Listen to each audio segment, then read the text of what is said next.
So, pag nalagay ng face powder, syempre, buong mukha lalagyan mo.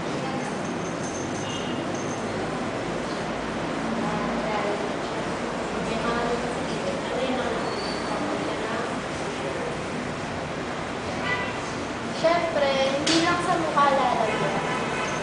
Pati na rin sa leeg, para yung kulay kumantay sa, para hindi mo sabihin super.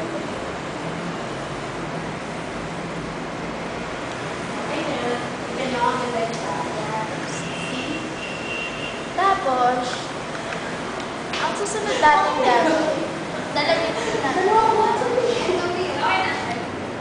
eyeshadow. Siyempre, kung maglalagay ka ng eyeshadow, dapat bagay sa mata niya yung ilalagay. So, napili lang ako ng size.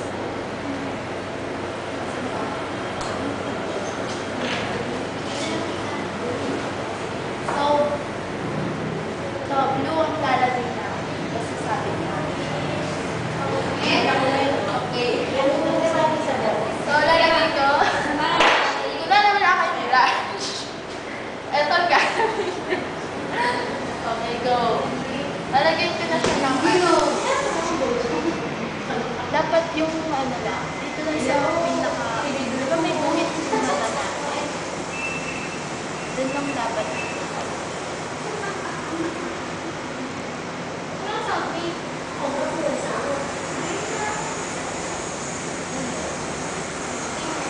Sa kabila.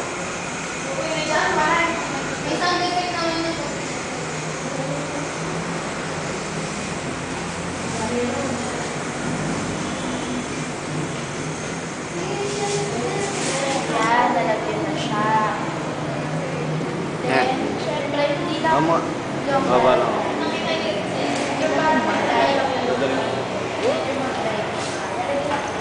natin siya ng color palette.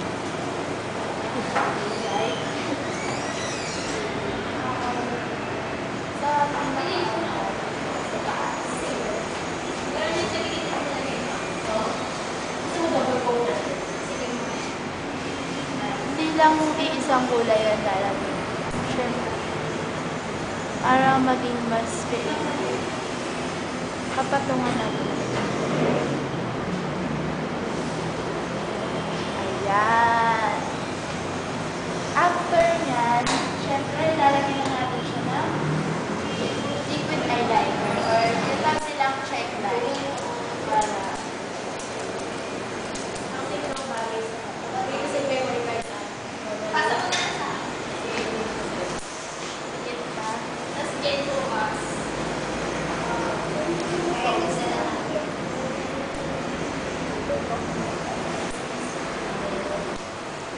so, dapat ilalagay niyo sa pinaka-alim.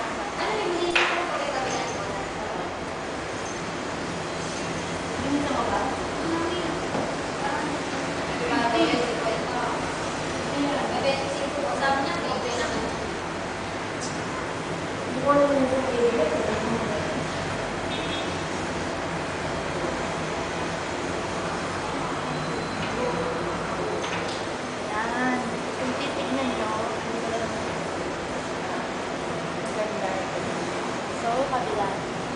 Ang pangalan mo.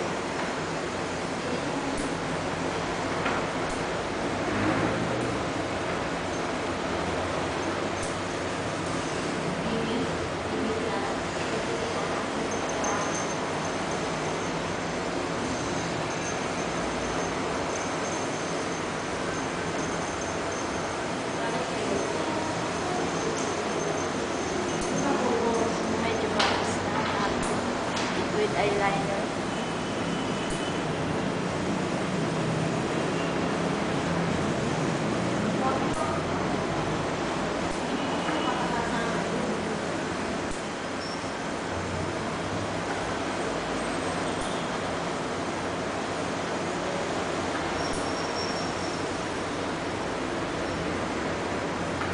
Ayan, natapos na siya.